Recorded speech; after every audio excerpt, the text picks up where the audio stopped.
Today, we want to look at another way we can visualize two-dimensional surfaces in three-dimensional space. We're going to use contours and level curves. So if we have a function of two variables, z equals f of xy, the graph will be a two-dimensional surface in three-dimensional space. And it's an equation with three variables. So it's in three-dimensional space. It's a function of two variables. So each point on the plane xy produces a height. So that's going to give us a surface in R3. With level curves, we're going to choose a level, which is just taking one of the variables and giving it a fixed value, and then doing that a bunch of times. So if I choose values for, let's say, z, I get an equation with two variables. And that's just going to be a one-dimensional curve in two-dimensional space. And I can draw a picture of it. And I can just do that for a bunch of values of z. So if we're going to say z equals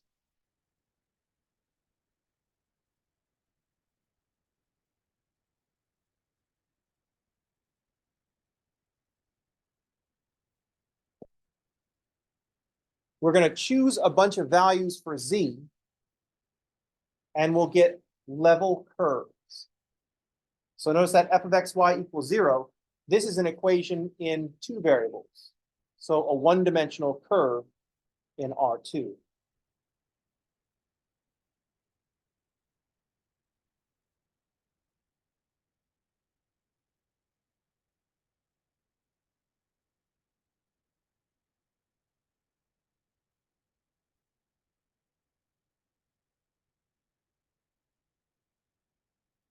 And then we just have to do this over and over again. We just pick a bunch of values for z.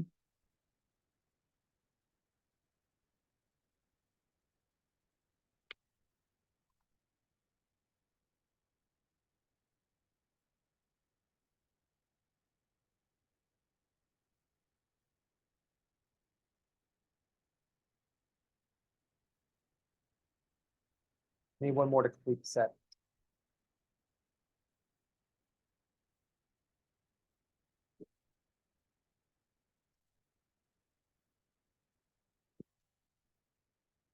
We choose a bunch of values for z and produce a bunch of level curves. So an equation with two variables is a one-dimensional curve in R2. These are the level curves or contours.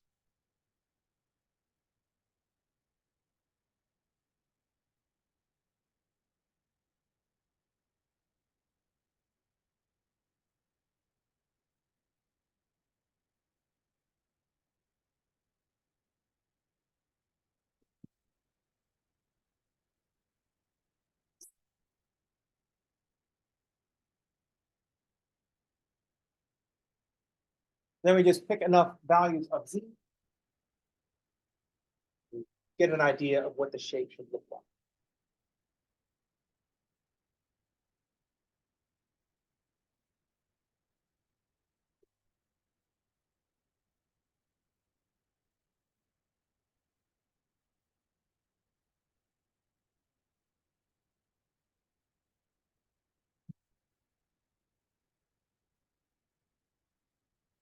Actually, this is too steep.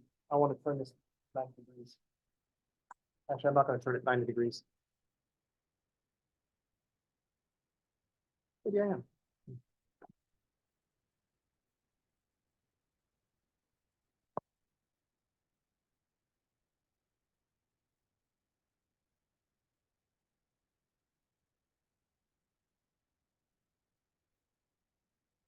We know that this is going to be a plane in R3 containing the origin, because we can clearly see that 0, 0, 0 is a point on this plane.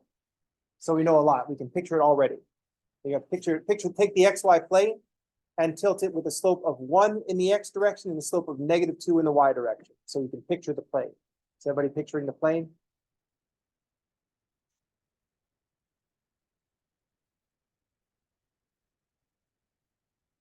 Let's look at a bunch of level curves for this plane. So if z is equal to 0, we get x minus 2y is equal to 0. And if we write it in function form, y is equal to 1/2 x.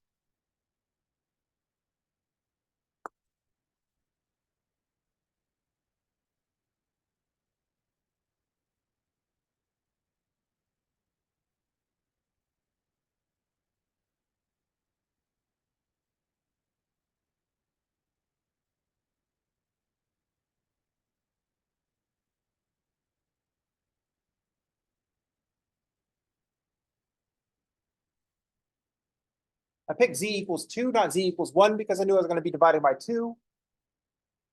I'm okay with a fraction for a direction, but I don't want fractions that I have to plot. I don't know why I care. I've got graph paper. I can just make everything smaller.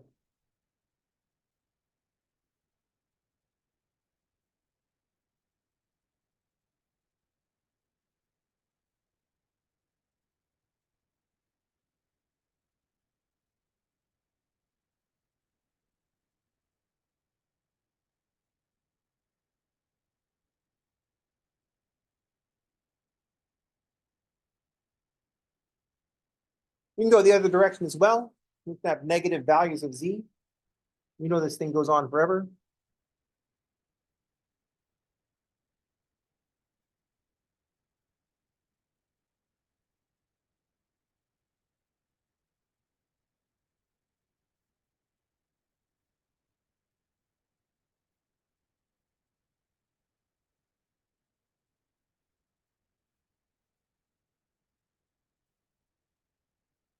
We can already see what we're going to be looking at. We're going to be looking at a bunch of parallel lines. So here's my origin. My first equation is going to go have a slope of 1/2, so up 1, right 2.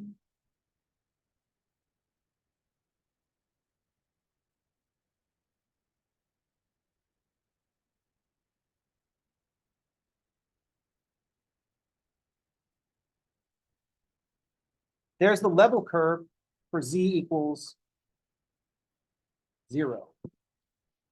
One of the things that we want to note on that level curve, it's not just the line. That is the line. That is the part, that intersection of z equals 0 on the plane. Now, when we go to z equals 2, I'll draw the line y equals -1 plus 1/2 x. Going to be a line parallel.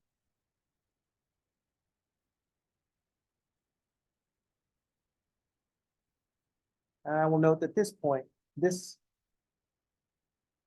is the level curve for z equals 2.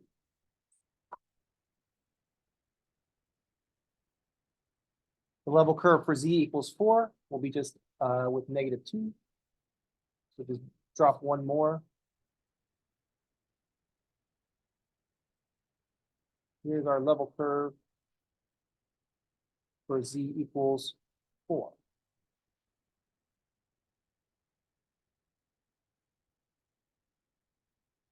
This is all heights above the xy plane.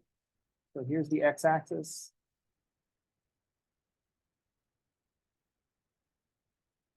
And here's our y-axis.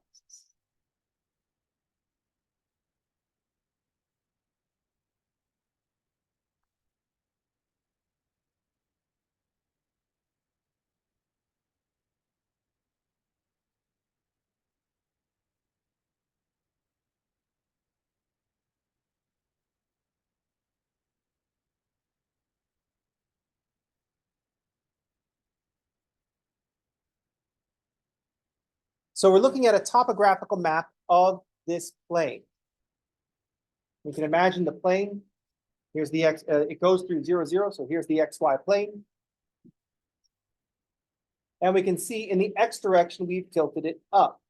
Because when x increases, when x increases, if we increase the value of x, we can see the z values increasing. So if I walk in the positive x direction, I go from z equals 0 to z equals 2. I'm going uphill. So since we've got all these level curves labeled with their altitudes, their z values, we can see ourselves walking uphill along the x-axis. We can also see what's going on if we move it vertically. If y increases by 1, we can see ourselves going downhill, because here we are at 0, 0. If I walk in the positive y direction, I go from a height of z equals 0 to a height of z equals -2. So we can see, here's our plane, xy plane. In the x direction, we are going uphill. In the y direction, we are going downhill.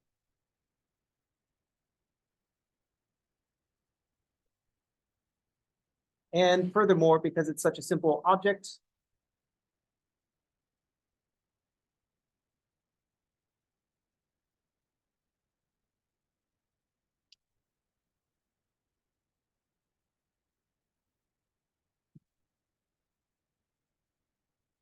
very predictable of what we're going to get outside of the ones we draw.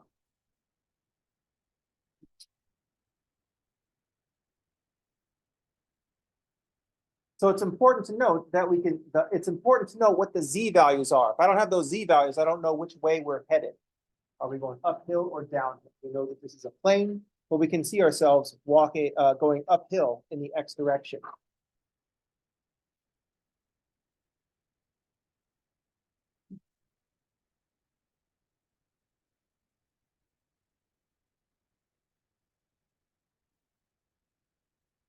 Because the z's are getting bigger in the positive x direction. We can see that we're going downhill in the positive y direction.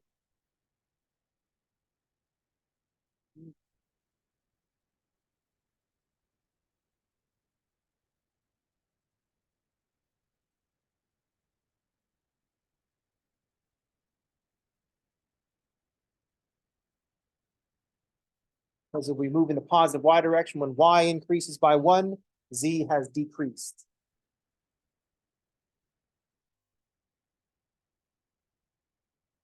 Looking at the equation, we say, of course, we expected this to happen. Notice that when y increases by 1, z has decreased by 2. Of course that happens. Here's the change in z with respect to y.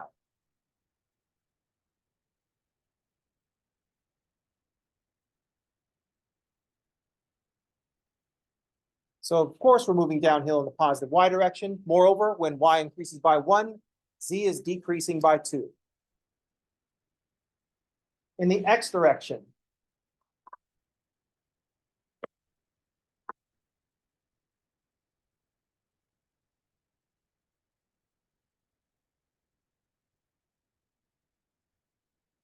when x increases by 2, z also increases by 2.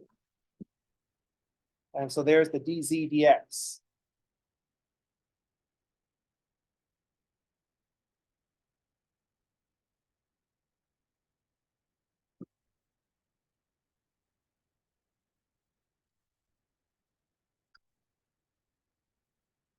Questions?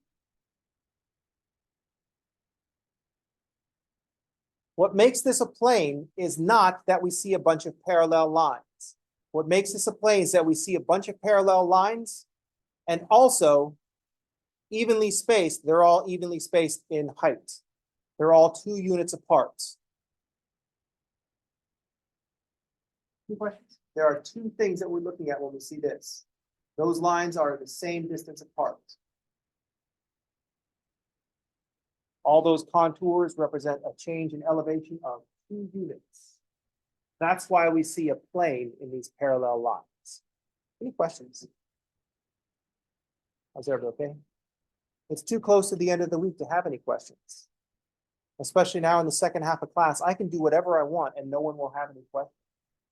I can be like, and so that is the fundamental theorem of finitely generated abelian groups. And everybody, I'd be like, well, any questions? You'd be like, oh, nope. Are we having a quiz immediately? No, then nope, no questions.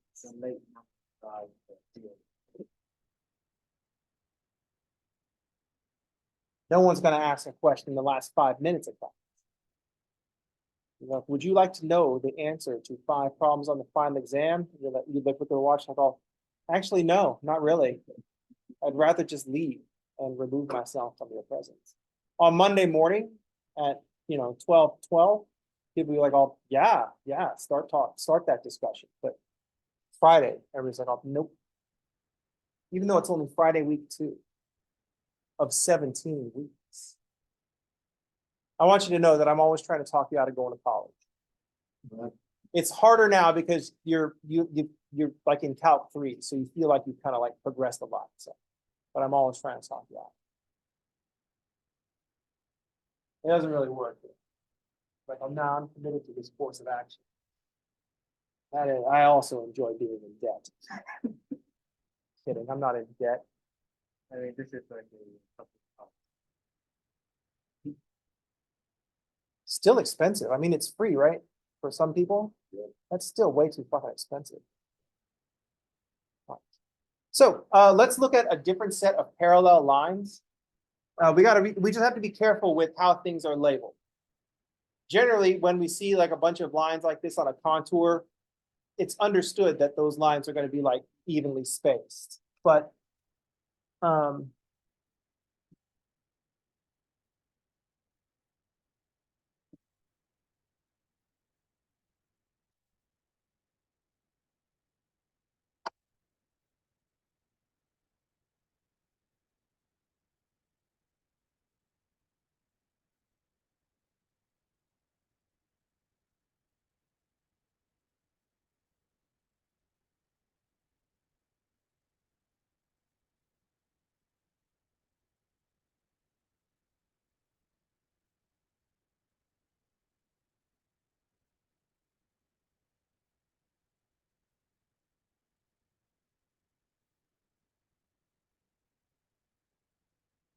so we see a bunch of parallel lines. This is not enough information. We need to know where these lines are. I made 6.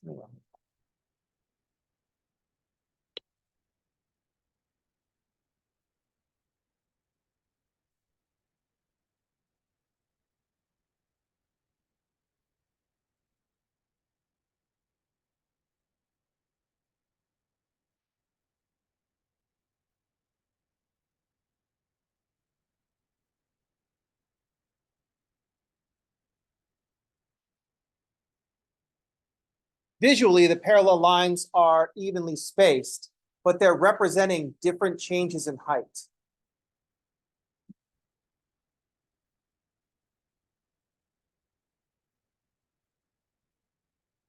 So notice that we have not the different change in height. So from this one in the middle, if we go down in the y direction, we go up to 1.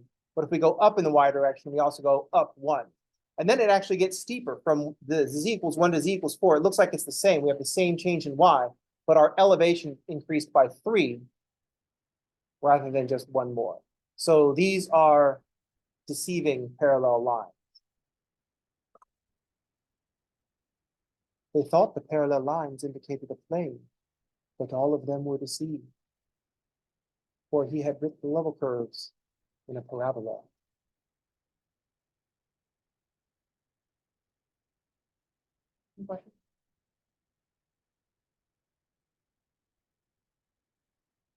So,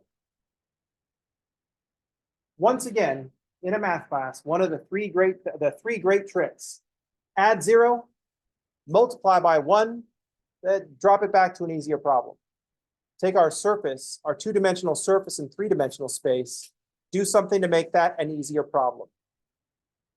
3 variables? No. 2 variables? Yes. That's all we're doing. We're taking the problem is that there are 3 variables, makes 3 dimensions. So we just take one of those variables and make it constant. And then we just do that a bunch of times.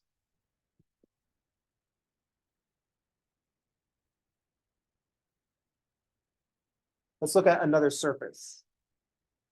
The same surface I always do. Also, let's give people hope. I'm not going to go past 2 pages of notes. You're going to be really hurt when I'm like, 1/5.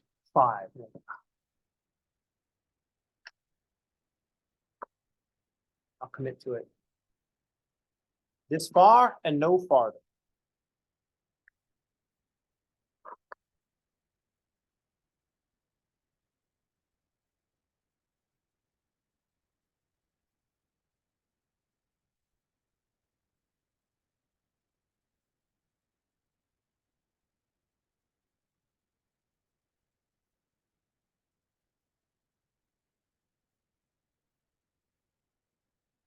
So we want to do the same thing. We want to pick a bunch of different values of z and then see what kind of shapes we get. Then we'll look at it from another angle.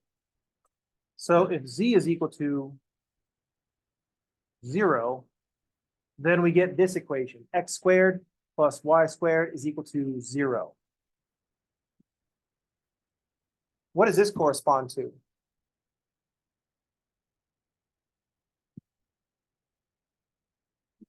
X squared plus y squared equals r squared. What is that shape? That's a circle. What's the radius of this circle? Nothing. It's just a 0. So this is just a point. Sometimes we say this could be a degenerate circle, which I think is really judgy. But I mean, it's just a point. It's a point. Points are valid too. Why you gotta be such a dick about it, math? Anyway, so this is just the point 0, 0.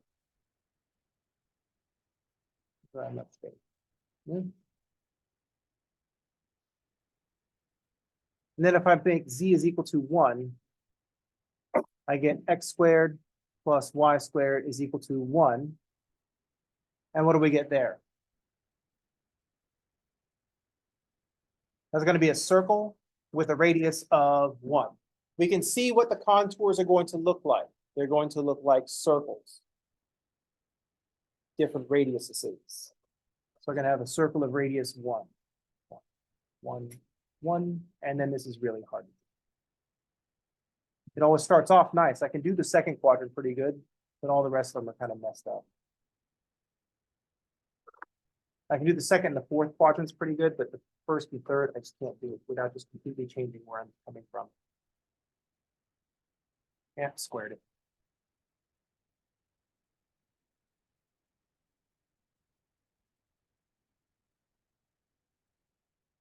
So there's my 0 contour, there's my 1 contour.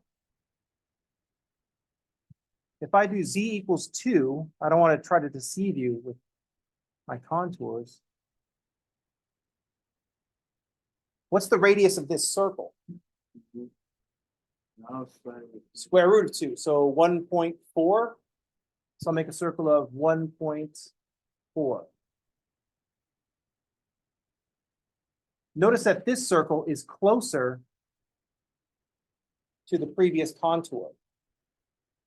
We want to read what it means when the change in z is the same, but the contours are closer together.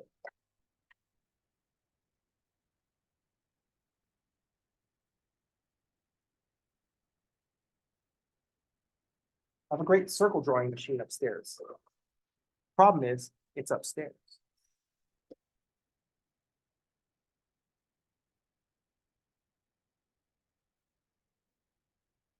There's my 2 contour.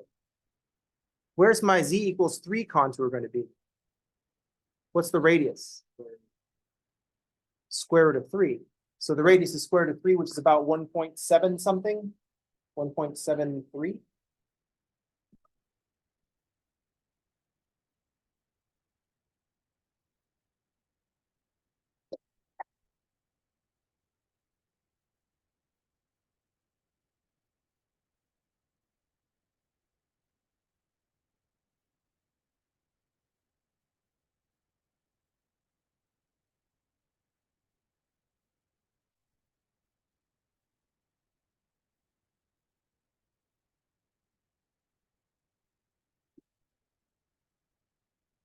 My z equals 4 contour will be even closer. We have a radius now of 2.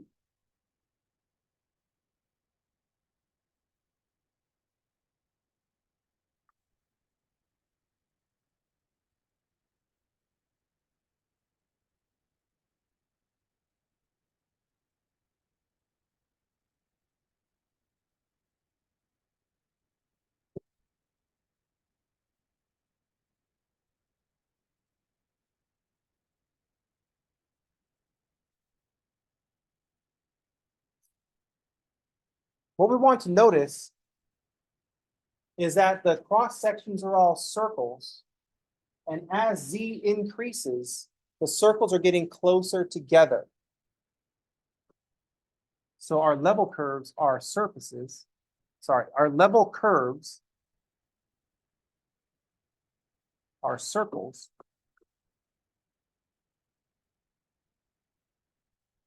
First, we notice that the level curves are circles. As z increases, we're seeing that the circles are getting closer together. The level curves are getting closer together.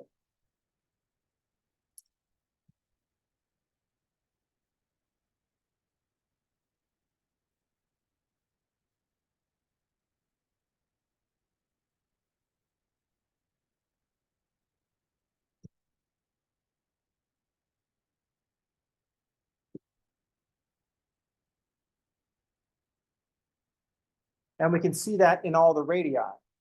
We start off with a radius of 0. And then we have a circle with a radius of 1. Then a circle with a radius of square root of 2. And then a circle with a radius of square root of 3.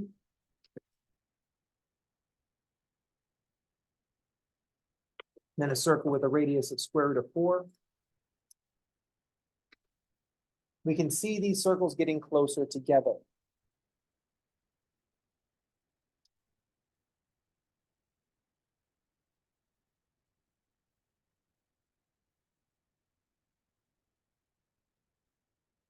If I put another one on here, the z equals 5, I'm not going to draw it because they're too close together. The next radius would be the square root of 5, which is about 2.2.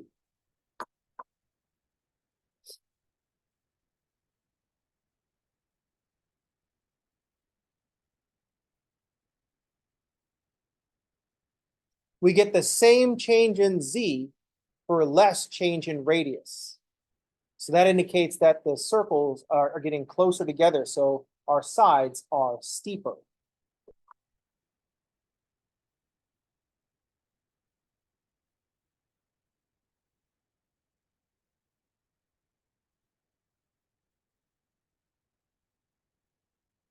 That's what we want to see when these the same change in z for a smaller change in radius.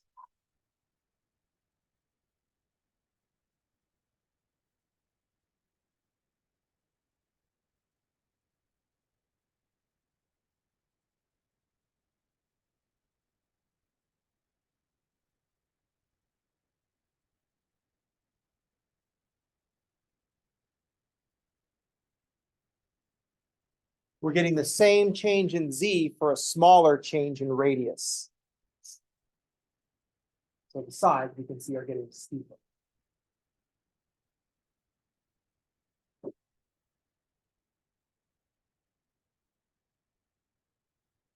This is looking from the top down. If we think about this in the usual fashion, so here's x, and here's y.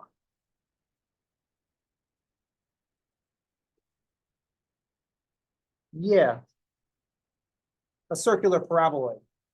But since this is America, bullet.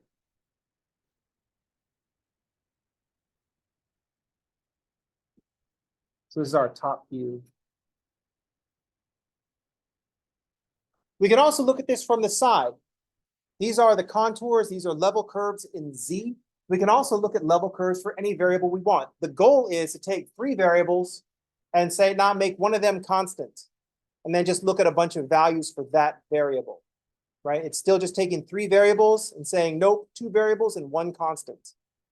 So we could look at constant level curves in the other direction. So I could say x is equal to 0.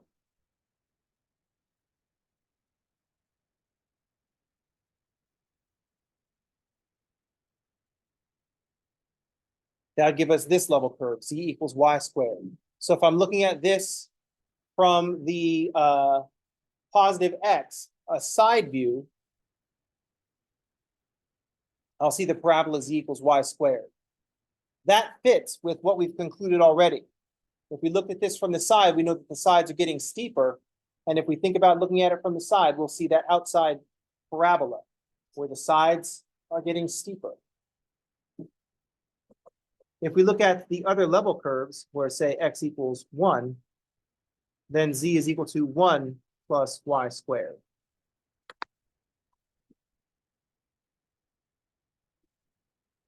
Almost spelled x wrong. This X is a stylish X. The first two X's are very normal, very plain. The second one has some style.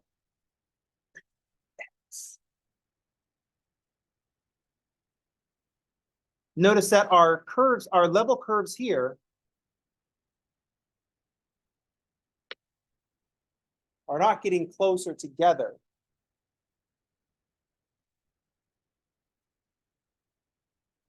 So if we look at this from, I'm going to have half this because I want 9.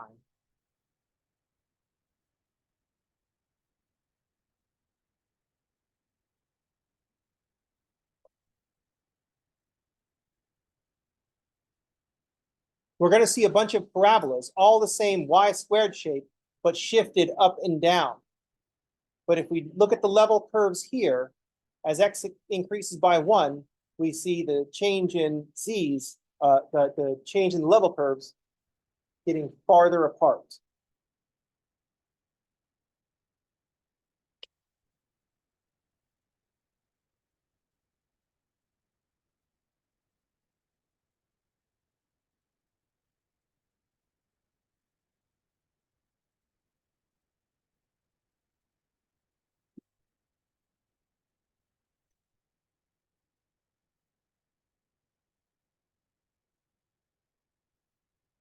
I don't know why I'm being so careful drawing.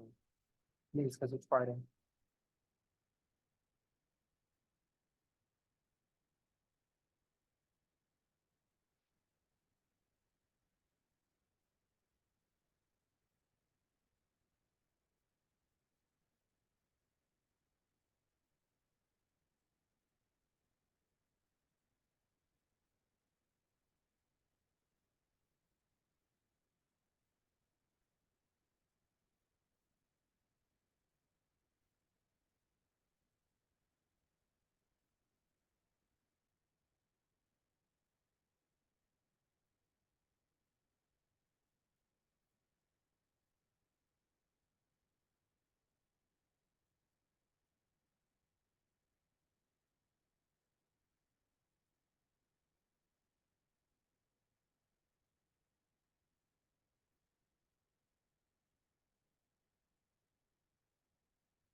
So here we're looking at level curves.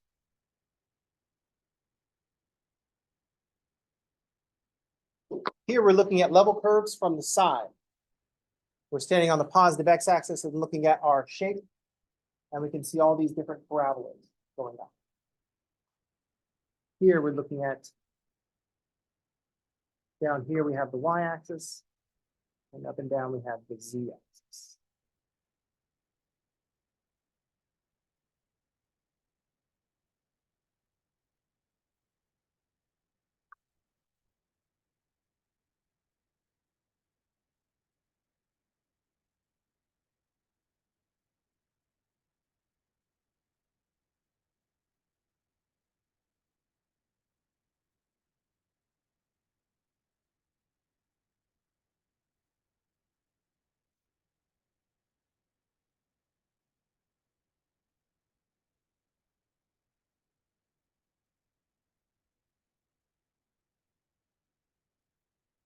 We can see that it will get the same picture if we look at from the side at the positive y-axis.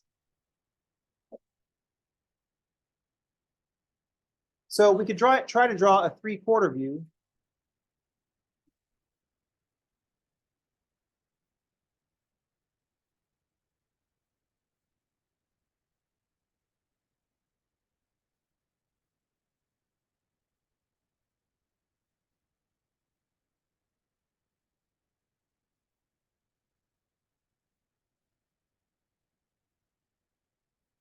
That incorporates the circles that we see in the top view and the parabolas that we would see from the front view and the side view. And so we could see the shape. This kind of very sharp bowl shape.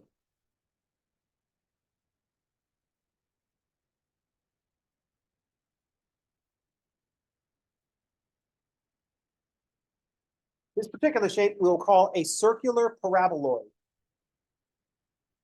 Circular paraboloid. Oid is what we kind of put on three-dimensional things. So we have this circular paraboloid.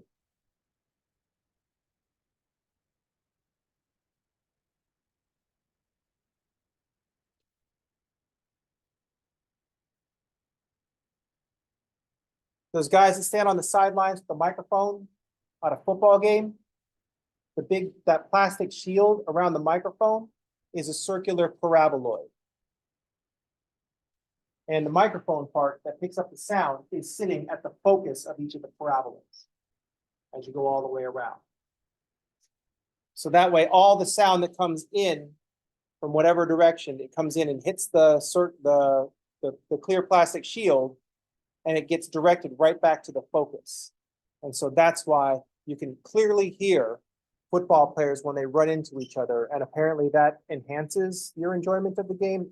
I don't know. I'm just glad that they make the thing clear plastic. Otherwise, they'd just be standing behind a thing that they can't see through. It's like, oh, hey, let me know if I'm going to get run over, right? Okay.